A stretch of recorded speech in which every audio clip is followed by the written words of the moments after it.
My name is Alyssa Dunn. I'm 26. And for the past 3 years, I've been the one caring for my sister's 4 children as though they were mine. When my bakery went under, taking all my savings with it, I packed up and moved into her place, hoping to rebuild. Instead of starting fresh, I found myself trapped in an endless cycle of babysitting, cooking meals, running errands, managing school schedules, while she worked nights and was barely present. To make ends meet, I picked up a few shifts at a coffee shop and took night classes in graphic design, still chasing a future that kept slipping farther away. Then, one evening, she dropped a bomb. She was expecting again, baby number 5. My stomach knotted. I'd sacrificed everything, my money, my goals, my independence, and now there was another child on the way. I'd reached my breaking point. I couldn't keep doing this. My voice shook when I finally exploded and stormed off to my room. Her expression turned cold, like I'd betrayed her. In that moment, I made up my mind to leave and finally live for myself. But she didn't back down. Her anger was volcanic, and what followed tore our family apart. If you've ever felt crushed under someone else's responsibilities, tell me your story in the comments. Hit like, subscribe, and ring the bell. You'll want to see how this chaos unfolds. You won't believe what came next. Each day with my sister's kids felt like a war that never ended. My alarm screamed at 5:30, and I dragged myself up to start the morning routine.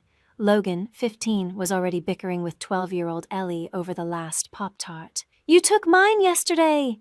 Ellie yelled, slamming a cabinet. I stepped in, tearing the pastry in two, while 9-year-old Hunter sent orange juice splashing across the counter. Little Nora, wrapped around my leg, begging for braids before school. I gulped down cold coffee, herded everyone into the car, and braced for the daily circus. Logan blasting music, Ellie groaning about math, Hunter firing off dinosaur trivia, and Nora singing loudly off-key. By the time I pulled up to the school, my head was throbbing. I raced to the cafe for my 6-hour shift, steaming milk and forcing polite smiles at impatient customers. "Can you hurry up?" snapped a man in a suit as I juggled 3 drink orders. $15 an hour barely covered gas and my phone bill. After clocking out, I picked the kids up, oversaw homework, threw together spaghetti, and broke up another shouting match, this one over who had to feed the dog. My sister Cheryl worked overnight at the supermarket with her boyfriend Blake, which meant she was either asleep or gone.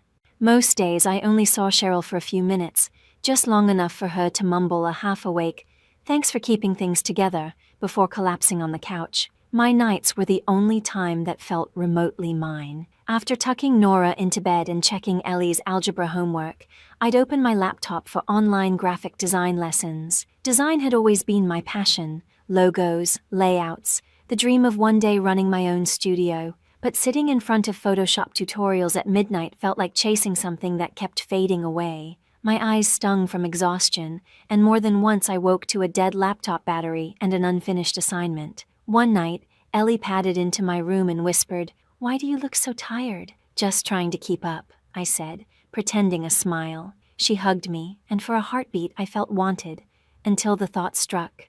Wanted for what? More diapers, more car rides, more tears to wipe away? This wasn't the life I was supposed to be living. I started noticing how much weight I carried for everyone else. Logan needed lifts to soccer practice. Ellie's dance recitals couldn't happen without me. Hunter's science fair loomed, and Nora's asthma meant another run to the pharmacy. I was draining the last of my bakery savings, about $3,000, on their doctor visits and school supplies. Cheryl contributed occasionally, but most of her paycheck went toward rent and groceries. Blake, who worked nights alongside her, never once offered help. "You're amazing with them," Cheryl would say, as if it were praise, but it wasn't. It was a leash. I was living her life, not mine. One evening, while the kids watched TV, I paced the kitchen on the phone with my best friend, Tara. "I'm drowning," I confessed. Tara, who freelanced as a designer herself, didn't soften the truth. "Alyssa, you're not their mom. Stop putting your life on pause for someone else's." Her words hit me hard. My laptop sat open nearby, a half-finished logo glowing on the screen. I hadn't turned in a project in weeks. Professors had started emailing about overdue work. It wasn't the kids' fault. I loved their messy, noisy energy. Logan's sarcastic humor, Ellie's quiet smiles, Hunter's endless curiosity, Nora's clingy, giggly hugs. They were family to me, but they weren't mine to raise. Cheryl was supposed to be their mother, yet she was rarely around, and Blake behaved like the house ran itself, while I picked up every piece. I'd hear him joke to Cheryl about teamwork, though their idea of teamwork was me doing it all. I counted the hours one night, 10 spent caring for the kids, 6 at the cafe, 3 studying. That left maybe 5 for sleep.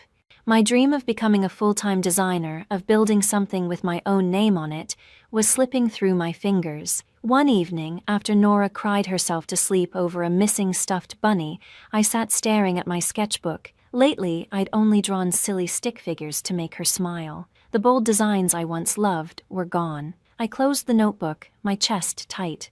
It wasn't just fatigue anymore. I was fading. Every day spent raising Cheryl's children pulled me farther from the person I was meant to be. I cared about those kids deeply, but I couldn't keep giving up pieces of myself to hold everything together. Something had to shift, and soon. About a week later, I was folding laundry when Cheryl came bursting in, her face glowing with excitement I hadn't seen in ages. Behind her strolled Blake, carrying a pizza box and wearing that smug grin I'd come to hate.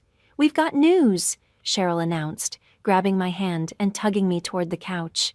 "I'm pregnant, baby number 5, she said, beaming. Blake tossed the pizza onto the table like we were throwing a party. My stomach tightened, but I managed a stiff smile. "Wow, congrats," I muttered, forcing the words out while my mind spun. Another baby, another responsibility that wasn't mine. I could barely keep up as it was, and they expected me to celebrate. That night, while we were eating, Cheryl dropped the real bombshell. "We've been talking," she said, exchanging a look with Blake, who leaned back in his chair with a smirk. "You're amazing with the kids, Alyssa. We were thinking maybe it's time you help out a little more." Blake jumped in. "Yeah, maybe quit that coffee shop job and focus on them full time." I froze, fork suspended midair. "Quit my job?"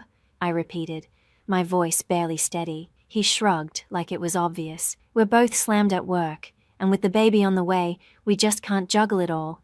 Cheryl nodded quickly. "Plus, money's tight. You could pitch in, say, $300 a month for rent. It's only fair, since you live here." My pulse hammered in my ears. $300? I could barely afford gas. I tried to keep calm. "I already do everything. The school runs, meals, homework. I can't quit my job," I said quietly. Cheryl's expression hardened. "You're living here rent-free, eating our food, using our space," Blake added smoothly. "It's just for a while. We'll figure it out once the baby comes." "Temporary," he said. The word made my blood burn. I'd been their safety net for 3 years, and now they wanted more. I shoved my plate aside and stood up. "I need to think," I said before walking off, afraid I'd explode if I stayed another second. The next morning, once the kids were at school, I called Tara. "They want me to quit my job and start paying rent," I told her, my hands trembling. "They're treating me like I'm hired help." Tara didn't even pause. "Alyssa, they're exploiting you. You're not their nanny. What about your classes? Your future?" Her words hit me right where it hurt because she was right. I'd been so busy holding Cheryl's family together that I'd let my own life fall apart. I stared at my laptop afterward, that same half-finished logo still sitting on the screen, and realized I hadn't made any progress in weeks. All my energy was going to raising kids that weren't even mine. Over the next several days, Cheryl and Blake turned up the pressure. "Think about the kids," Cheryl said one morning, thrusting a handwritten list into my hands. More errands, doctor visits for Nora's asthma, grocery runs, and soccer fees for Logan. Blake chimed in later, casually suggesting I sell what was left of my old bakery equipment to help the family. I wanted to scream. This wasn't a request for help. It was a demand for complete surrender. It became impossible not to see how they avoided accountability. Cheryl would sleep through the kids' shouting matches, leaving me to break them up. Blake would stroll in after work, crack jokes with Cheryl, and relax while I stood at the stove making dinner. To them, I wasn't a person. I was a convenience. One night, while I was packing up my laptop after another late design session, Logan lingered in the doorway. "You okay?" he asked, his usual teasing gone. I hesitated, then managed, "I'm trying to be." He nodded quietly. a flicker of understanding in his eyes. The kids noticed more than I gave them credit for. They knew who was holding things together, but Cheryl and Blake acted like it was my obligation. That night, lying in bed, my mind wouldn't stop racing. My savings were almost gone, my grades were tanking, and the dream I'd fought for was fading fast. I needed to break free, not just to save myself, but to show the kids what self-respect looked like. I began scrolling through rental listings, hands shaking as I typed. If I had to spend $300 a month, I'd rather put it toward my own place. I wasn't their housekeeper. I was done being treated like one. The next evening, I sat with Ellie helping her review history notes when Cheryl stormed into the kitchen, arms folded tight. "We need to talk," she barked, her voice slicing through the quiet. I closed the textbook and looked up. "What's going on?" I asked evenly. She didn't bother easing into it. "You're not pulling your weight, Alyssa. I asked you to help more, but you're still wasting time at that coffee shop. It's irresponsible." The word hit like a slap. Irresponsible? I'd been the one keeping her household running for years. "I'm doing everything I can," I shot back, my tone sharper than I intended. "I cook, I clean, I drive the kids everywhere." Cheryl rolled her eyes. "That's not enough. With the baby coming, we need you here, not off chasing some hobby degree." My chair screeched against the tile as I stood. "Those classes aren't a hobby," I said, my voice trembling. "They're my future."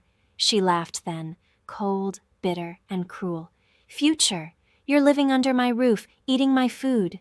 You think you're too good for us now?" Cheryl snapped, and the words struck harder than I expected. I wanted to lash back, but Ellie stood in the doorway, wide-eyed, clutching her homework.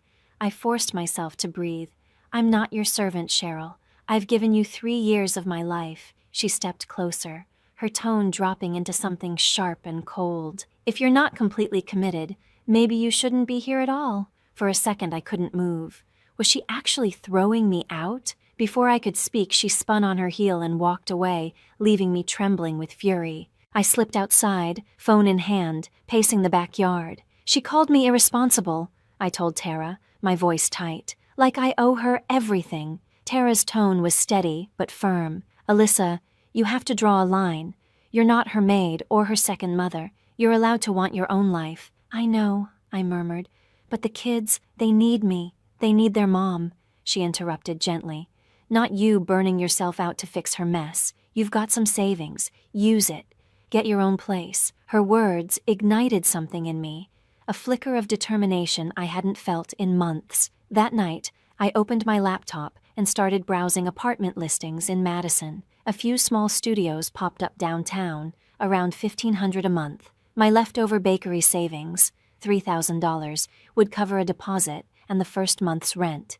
If I kept the coffee shop job and picked up extra shifts, I could just make it. My heart raced as I ran the numbers, fear and hope colliding in my chest. For the first time in years, escape felt possible. Still, every time I pictured leaving, the kids' faces flooded my mind. Logan's quiet worry, Ellie's soft hugs, Hunter's constant chatter, Nora's little hands clutching mine. Walking away would break my heart, but staying would break me. The next afternoon, after picking Logan up from school, I sat him down. "I'm thinking about moving out," I said carefully. He frowned, tugging at the sleeve of his hoodie. "Because of Mom?" he asked. I nodded. "Yeah, but I'll still be around, okay? Just not living here. I need to get my life together too." He didn't say much, just gave a small nod, but I could tell he understood more than his age should allow. That night, I drafted a rough budget. $1,500 for rent, $500 for food and utilities, $200 for classes. My coffee shop pay, $15 an hour, 30 hours weekly, would barely stretch far enough if I cut every luxury. No takeout, no new clothes, nothing extra. Over the next few days, Cheryl started noticing my distance. One morning, she caught me scrolling rental ads on my phone. "You're acting weird," she said, suspicion creeping into her voice. Without looking up, I replied flatly, "Just planning." She gave a sharp laugh. "Planning to bail on us. Typical." The words stung, but I refused to rise to it. I'd wasted too much energy fighting battles that never changed anything. Later, Tara texted to check in. "You're doing the right thing. Don't let her guilt you into staying." I reread those lines over and over, clinging to them like a lifeline. I wasn't just leaving a house. I was reclaiming my freedom. By the week's end, I had a list of apartments lined up and a quiet determination that no argument from Cheryl could shake. A few mornings later, after dropping the kids off at school, I drove to see the first place, a tiny Madison studio tucked above a corner bakery. The space was modest, one open room and a kitchenette, but it felt like possibility, a place that could finally be mine. The landlord quoted $1,500 a month plus a security deposit. I nodded, phone in hand with screenshots of 3 other listings. My $3,000 in savings would just cover the initial costs, but I'd have to make every dollar count. Back home, I kept my plans under wraps, dodging Cheryl's suspicious glances. I wasn't ready for another explosion. Not yet. Instead, I started quietly preparing the kids, beginning with Logan. After dinner one evening, while Ellie helped Hunter with a puzzle, I pulled Logan aside and handed him a small notebook. "We need to talk," I said gently. "If I move out, I'm going to need you to step up." His eyes flared. "You're leaving because of Mom, aren't you?" he snapped, tossing the notebook onto the table. I steadied my voice. "I'm not leaving you, Logan. I'm just trying to teach you how to handle things when I'm not here." We sat together as I showed him how to plan simple dinners, tacos, pasta, sandwiches, how to make a grocery list, and how to double-check Nora's inhaler before school. He sighed, but took notes anyway. "You're 15, I told him softly. "You're capable of more than you think." His jaw tightened, but he didn't argue. Ellie overheard our conversation and found me later, her voice barely above a whisper. "Are you moving out because we're too much?" she asked, twisting a strand of hair around her fingers.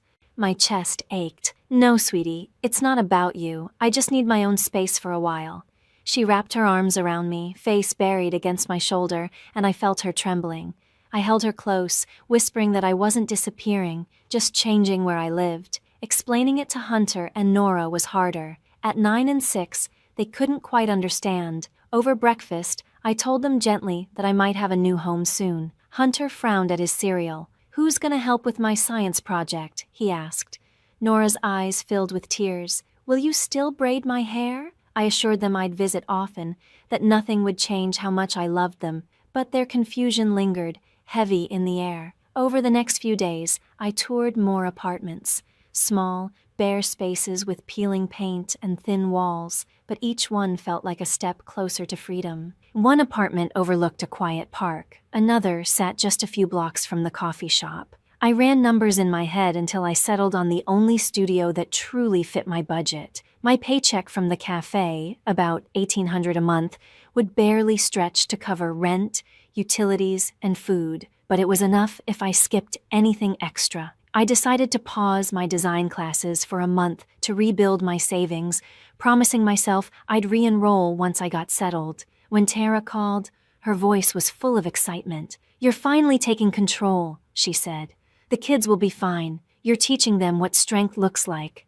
Her words lifted me, but the kids' faces kept tugging at my heart. One evening, I showed Logan how to use the washing machine, guiding his hands as I explained how much detergent to pour. "Mom never does this," he muttered, eyes focused on the spinning drum. I only nodded, choosing silence over bitterness. He was starting to see the truth on his own, and it hurt him more than he'd admit. Ellie stayed close, helping Nora with bedtime stories, but blinking back tears. Hunter asked when I'd visit, and little Nora clung to me every chance she got, whispering, "Don't go far." I felt like I was being split in two, but backing out wasn't an option anymore. By the end of the week, I'd scheduled a lease signing. I packed quietly, just a few clothes, my laptop, and a sketchbook, hiding them in my closet. Cheryl didn't notice. She was either with Blake or sleeping off her shifts. When I told the kids I'd be moving soon, I promised daily calls and weekend visits. Logan's resentment softened into a stiff nod. Ellie handed me a crayon drawing of us together, her silent goodbye. Hunter and Nora still looked lost, but I hoped someday they'd understand this wasn't abandonment. It was proof that you're allowed to choose yourself. As the plan came together, a fragile sense of hope began to grow. I was finally ready to start over, even if that meant facing the world alone. The next week, I carried the last box into my new Madison studio. It wasn't much, just a mattress, a thrifted desk, and the quiet hum of my laptop, but it felt like freedom. I arranged my sketches on the table, breathing in the stillness. For the first time in years, the space felt truly mine. I texted Logan, Hunter, and Nora, "Pizza night soon, I promise." Cheryl hadn't said a single word since I signed the lease. Her silence felt more like peace than punishment, but that calm didn't last. 3 days later, my phone buzzed with a number I didn't recognize. "This is Officer Doyle with the Madison Police Department," a steady male voice said. My stomach twisted. "We've received a complaint. Could you meet us at your sister's address?" My heart pounded as I drove back, thoughts racing the whole way. When I pulled up, 2 officers were waiting outside, Doyle with a clipboard, Reed scanning the yard. And there on the porch stood Cheryl, arms crossed, her expression unreadable. Cheryl's face was crimson with fury. "She stole $500 and wrecked our furniture," she screamed, jabbing her finger toward me like I was a criminal. "The washer's broken and the sofa's ripped to shreds." I stared at her, stunned. "I didn't take anything," I said, my voice steady. "I left the house spotless." Officer Doyle lifted an eyebrow. "Let's take a look," he said calmly. Cheryl led us inside, pointing dramatically at a couch with a torn cushion and a washing machine that wouldn't turn on. "She did this before she moved out," Cheryl insisted. I shook my head. "That's not true. I haven't been here since the day I left." Officer Reed crouched to inspect the sofa, running his hand over the fabric. "These stains look old," he noted. Then he checked the washing machine, tugging at a loose wire behind it. "Could just be wear and tear." I looked Cheryl straight in the eye. "You know I didn't steal anything. You can search my car, my apartment, whatever you want." Officer Doyle turned to Cheryl. "You're accusing her of theft and vandalism. Do you have any evidence?" Cheryl hesitated, eyes darting. "The money was in my dresser," she mumbled.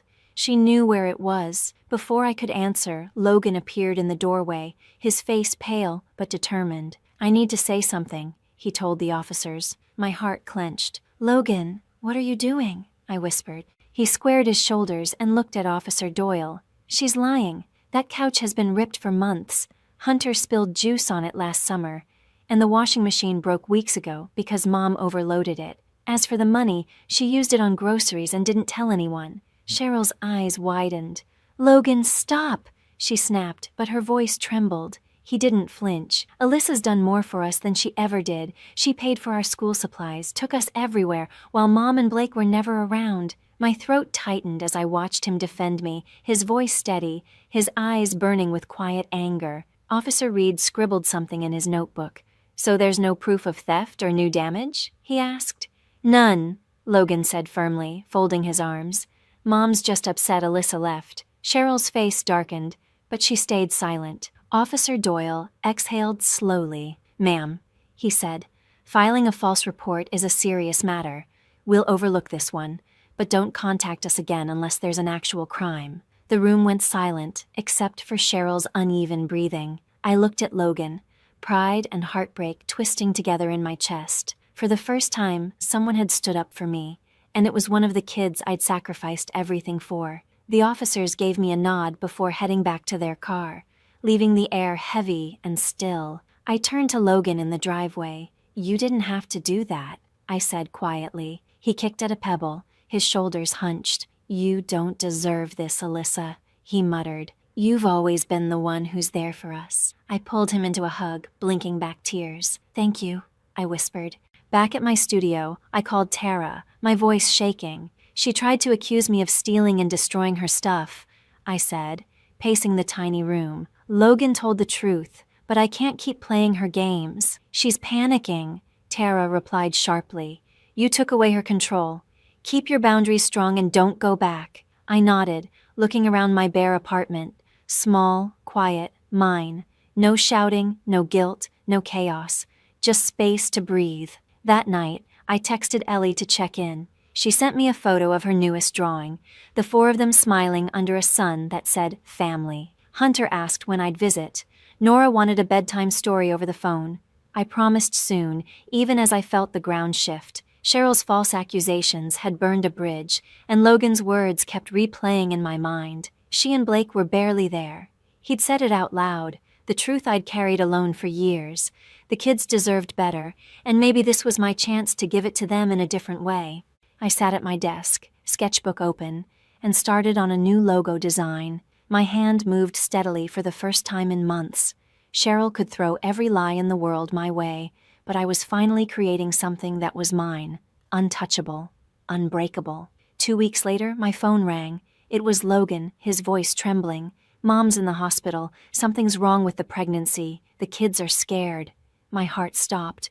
Whatever anger I'd held toward Cheryl vanished in an instant. I thought of Ellie's tearful hugs, Hunter's constant questions, Nora's tiny braids. None of them deserved this chaos. I grabbed my keys and drove straight to the hospital, my mind racing. In the waiting room, a woman in scrubs approached. "I'm Dr. Patel," she said gently. "Your sister has placenta previa. She'll need strict bed rest, likely for the remainder of her pregnancy." 3 months? I asked, voice tight. She nodded. "At least." I found Cheryl in her hospital room, pale and drained, a shell of her usual fire. "The kids need you," she murmured, not quite meeting my eyes. I stood there, torn between fury and duty. Logan's voice echoed in my head. "You've always been there for us." "I'll help," I said finally, my voice calm and sure. "But only for the kids, and on my terms." Cheryl's brow furrowed, but she was too weak to fight. "I keep my job," I continued. "I keep my apartment, and I'm not paying a cent toward your bills. I'll stay for 3 months until you're back on your feet. No more, no less." She gave a small nod, silent and pale. I turned away, my chest tight but steady. I wasn't coming back for her. I was coming back for the kids, and this time I was the one setting the rules. I was there for Logan, Ellie, Hunter, and Nora. No one else. When I returned to the house, chaos had taken over. Ellie threw her arms around me, whispering, "Is Mom okay?" I hugged her close, assuring her that Dr. Patel was taking good care of Cheryl. Hunter kept asking where Blake was and why he never came home, while Nora refused to fall asleep unless I stayed in the room. Logan tried to look composed, but the tight fists at his sides told another story. The house itself looked as if a storm had torn through. Dishes stacked high in the sink, laundry spilling across the floor, half-finished homework scattered on the table. Blake was nowhere in sight. His extra shifts at the supermarket had suddenly doubled, and when I finally did see him, he barely grunted a hello before grabbing a beer and vanishing into the garage. "He's been like this since Mom got sick," Logan muttered one evening, resentment edging his voice. I took over again, but differently this time. I wasn't falling back into servitude. I was teaching them structure. I had Logan handle the laundry, Ellie take care of dishes, and gave Hunter and Nora simpler chores like making their beds and putting toys away. "You're the team now," I told them. "You've got to look out for each other." I stuck to my terms. I came by after my cafe shifts to cook dinner, help with homework, and check in, but I never stayed overnight. My space was sacred now. One night, as I gathered my things, Ellie looked up from the couch. "Why can't you stay?" she asked quietly. I knelt beside her. "Because I need my own place, sweetheart, but that doesn't mean I'm not here for you." She nodded, though her eyes brimmed with sadness. Blake's distance only made things worse. He'd roll in late, mutter something about work, and disappear before the kids could ask questions. One night, I found Nora crying in her bed because he'd missed her school play. "He promised he'd come," she sobbed into my shoulder. I held her as she wept, my anger at Blake burning low and steady. Logan overheard us and shook his head. "He's checked out," he said flatly. "Always has been." I didn't argue. He was right. The family was hanging by a thread, and I couldn't stitch it back together completely. My goal now was to keep the kids grounded, fed, rested, and safe. Tara called one afternoon while I was helping Hunter with his math homework. "You're slipping into old patterns again," she warned. "Don't let them drag you under." I sighed. "It's just 3 months, Tara. For the kids, I've got boundaries this time." "I hope so," she said softly. "Be careful when Cheryl's back. She'll lean on you the second she can." I knew she was right, but the thought of the kids kept me steady. I wasn't their mother, but I couldn't stand by while they fell apart. By the second month, the rhythm of my days had hardened into routine. Work, help the kids, then back to my studio. Cheryl would call occasionally, asking for updates, and I kept my answers brief. Blake's absences stretched longer and longer. Logan had started taking charge. Grocery runs, keeping an eye on Nora's nightmares, helping Ellie with homework.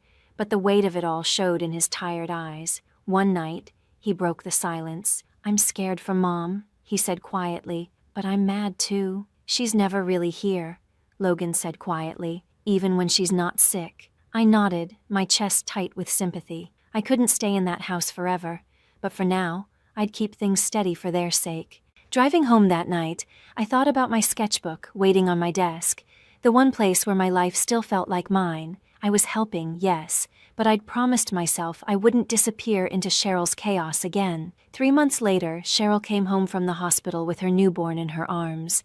I'd fulfilled my word, caring for the kids through her bed rest, but my part in this story was over. When I met her at the house, she was in the kitchen, cradling the baby while Blake hovered in the background. I stood tall. "I'm done, Cheryl," I said evenly. "I love the kids, but I can't keep doing this." Her eyes hardened.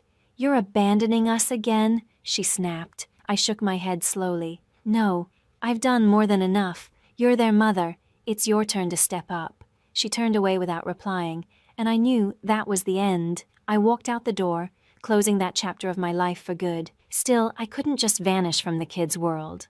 Logan, Ellie, Hunter, and Nora deserved better than being left to weather their parents' chaos alone. I called Tara, who lived nearby, and asked if she could be their go-to person. "Be their lifeline," I said. She agreed without hesitation. Each month, I sent her $50 from my cafe paycheck, money for school supplies or snacks. Tara set up regular video calls, and I'd check in twice a week. Logan and I went over algebra problems together. Ellie showed me her essay drafts. Hunter proudly displayed his latest science experiments, and Nora would chatter endlessly about her newest crayon drawings. It wasn't the same as being there, but it kept us close, without dragging me back into Cheryl's orbit. Over time, bits of news trickled in through Tara. Cheryl had lost her call center job after too many absences during recovery. Blake packed up one night and disappeared without explanation. Logan told Tara their neighbors had stopped visiting, worn down by Cheryl's drama and excuses. The kids were struggling, but I couldn't fix their parents anymore. All I could do was stay steady, send what little help I could, check in, and remind Logan he was stronger than he knew. Hearing Ellie's voice crack over the phone broke me a little every time, but I knew distance was the only way to protect myself and still be there for them. Meanwhile, I poured everything into my work. I'd kept up my online design courses, and one of my classmates connected me with a local business that needed a logo. That first project led to another, then a cafe website redesign. By month's end, I had 3 steady clients, enough income to leave the coffee shop behind. My tiny studio transformed into a real workspace, walls lined with sketches, color palettes, and pinned mock-ups.